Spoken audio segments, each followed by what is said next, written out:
Hello, and thank you for joining us today. My name is Ashley Torr, and I am the project lead for culminating the top DEI insights from our founder and CEO, Pamela McIlvaine. On today's episode, Pam will be expanding on resources, process, and structure of recruiting. So without further ado, let's dive right in. Pam, thank you for being here. Would you please like to introduce yourself? Thank you so much, Ashley. Hi, my name is Pam McIlvaine. I'm the CEO of Diversity MBA and the recent author of The Skinny on Diversity Recruiting. Best practice trends in recruiting and diversity strategies.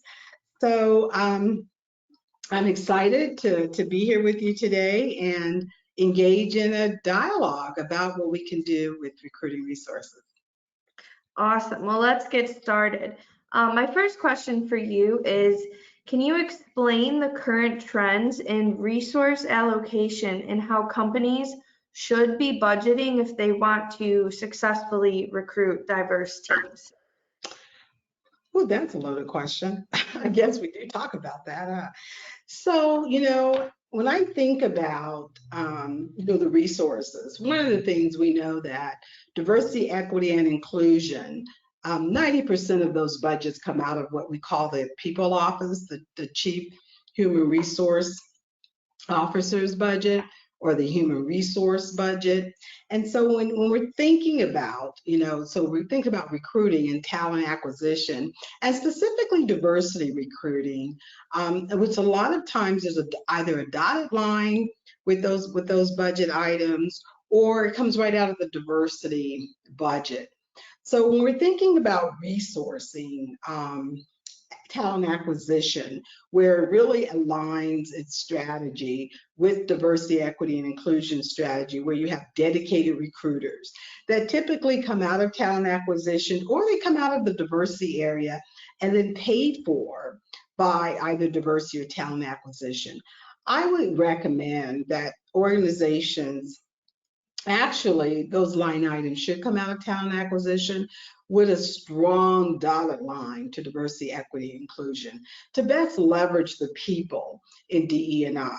Because really, those diversity, equity, and inclusion dedicated people may need to have a multiple skill set in terms of being able to intersect and engage with hiring managers.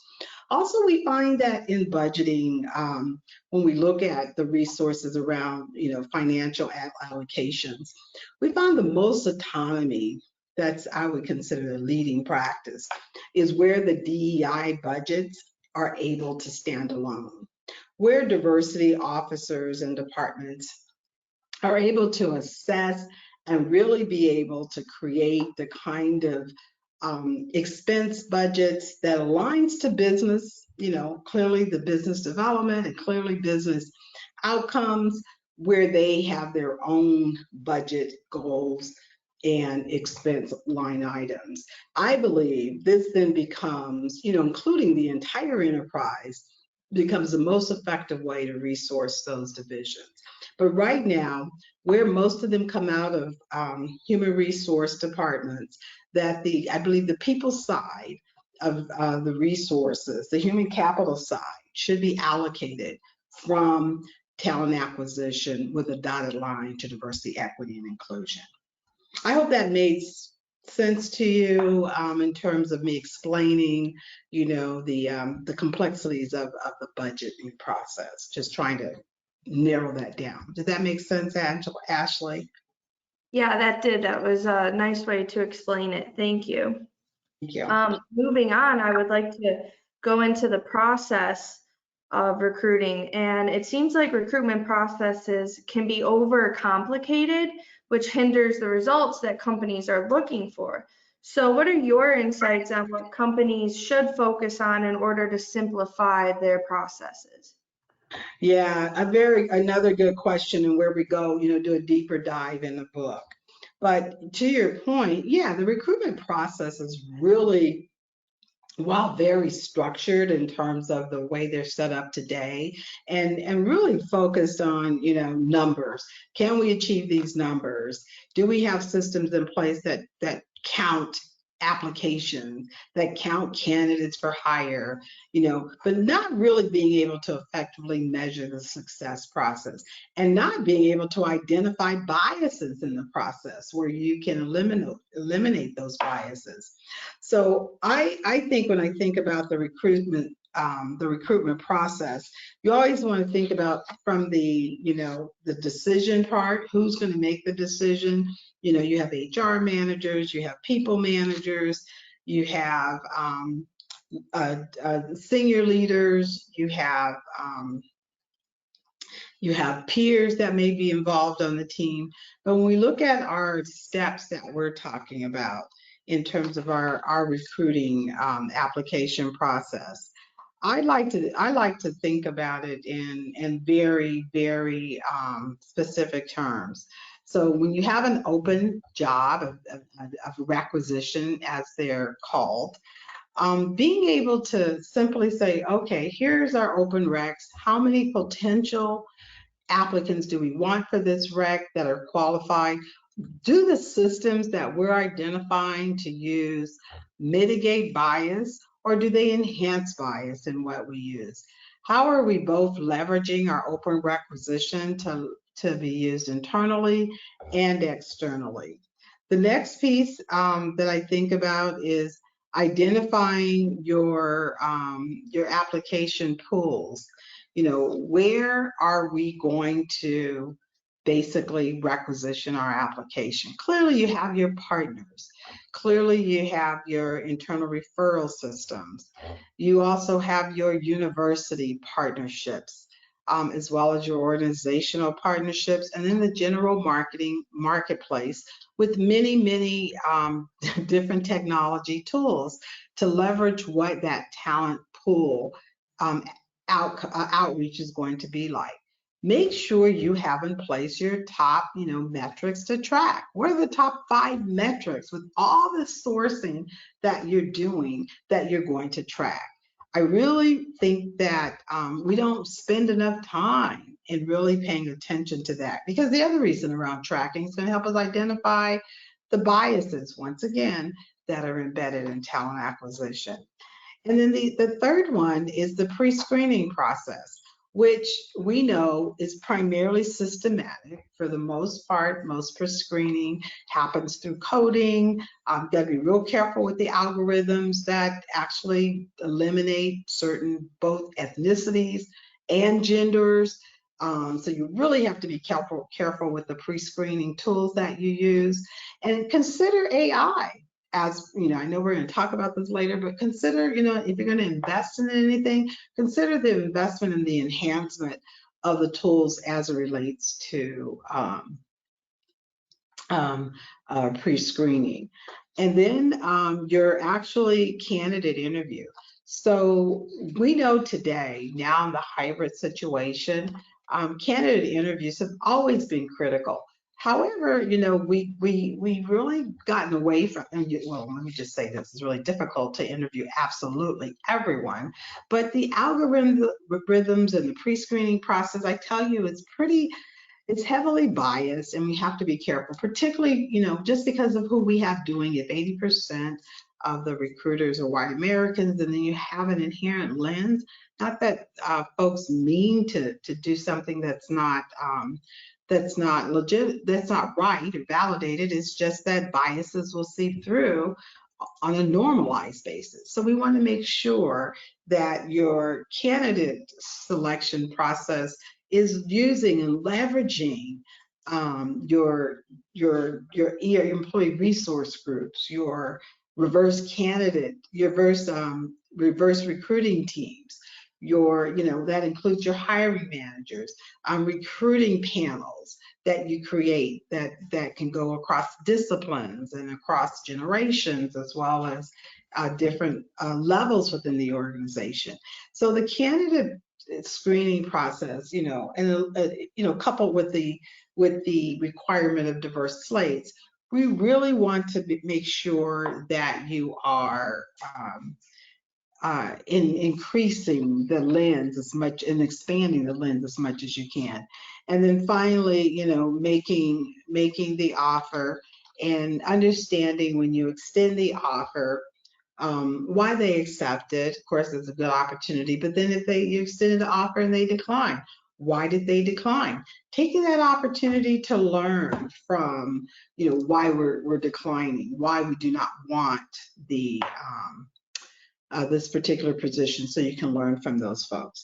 And then the outcomes, looking at from your recruitment process, who's making the decisions, here are the 5 steps in the process, who's making the decisions, and the outcome is, you have your job descriptions, your channel, your resume selection, the final candidates, and then the new hires. And so real simple, right? A very simple recruitment process where you're looking at your open requisition, your actual, sourcing pool, your actual, your processing process, your candidate reviews, and then you're actually, making the selection. And with that, that means having the job descriptions in check, having the channels in check, the resume selection process there to identify the slate with the reviewing panels or your final candidates to make your hires. So I know I talked a little bit more about that process, but that's where actually the majority of biases sits, is in the processes of how people are selecting their candidates. So we want to do everything we can to expand the lenses of the recruiters to help them out, to expand the lens of the hiring managers to help them out, as well as to include as many people as we can in the decision-making process. So you not only hire the best talent, but you hire the talent that's going to stay with you for a while. And we mean hopefully five plus years, at least a minimum of 5. If you can get that, that's a good deal. Wow, thank you, Pam. I think our audience is really going to appreciate that in-depth answer. It was very helpful. Moving on, you kind of talked a little bit about the technologies that companies should be focusing on. There's so many new technologies and platforms that are marketed towards helping companies, find the best talent. So I think it can be a little overwhelming to know which tools are worth it. Can you perhaps guide our audience a little bit in which tools will deliver the best results, or which tools are your favorite that you've worked with over the years? So, well, that is a loaded question, and I'm going to call it loaded for the purpose of that, the tools are really available for the best needs that you have. So here's the reality around the recruiting tools and platforms that are available. Organizations that are really serious about engaging the best talent, particularly in this landscape of being hybrid and remote, should have no problem investing in the best AI tools or the tools that are that are out there that helps you with minimal bias to none, that helps you job select. The problem that we have, Ashley, the really problem is that people don't want to invest and spend the money. Companies don't necessarily see it as much of a priority, hence the overworking of our recruiters. So, so people, they do navigate to LinkedIn, not so much Facebook, but more LinkedIn. And I see LinkedIn as a social professional platform, but recruiters are really starting to use it as a job choice selection. And I'm gonna tell you, I'm not a fan of LinkedIn as a number one choice. Although I'm a fan of LinkedIn to help be one of your applicant pools. And I think, to get that source and that pool there, but not to be your leading tool. I do like what the investment that Indeed has done. Indeed has definitely put a little bit more oomph behind their platform. And so I think that's worth it. And that's, that's worth looking at. There's also, Yellow's YELLO. They're not too bad either. I mean, not to say that they're, any of these, none of these are really like my favorite software or good or bad, but I'm just saying they're good tools to support what you're doing. Ideal is a good one. And when you're thinking about budgets, do we need 3 or 4 of these different tools? You don't need a lot of them, but it's nice to be able to go back and forth to to have 3 or 4 to just, how is this working, for us this year, and then look at another one, have some comparative in there to see what's happening. And it also depends on the size of company. There's some companies that are small that you can leverage one platform and does really well for you. And I encourage organizations to do that.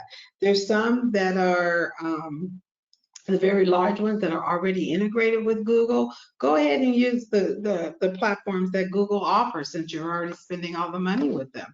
They probably have a really good deal for you there. The other kinds of technologies that there's Carrot, and I was asking just not, there's about, there's at least hundreds of them. There's so many.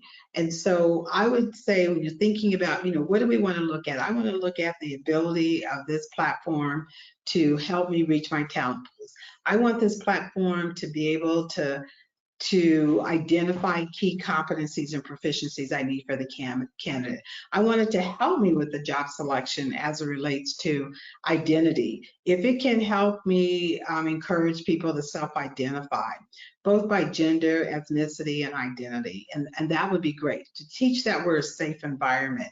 If they can provide that kind of insights, so inherently, when people come to us, they know we're an organization that's welcoming for everyone.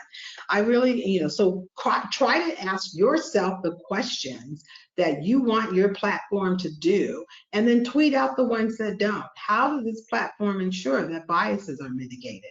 How do you make sure by the time it gets to me, the recruiter, that I can feel comfortable that this is a good candidate that brings all the different things I want? So when I go into the interview process, the first round, I have a good candidate that we can bring forward to our panelists and our review teams.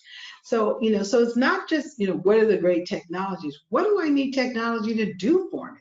What do I need those platforms to do for me? Identify your top 5 things you want them to do. And now go source and say, who can do these at the best cost for me?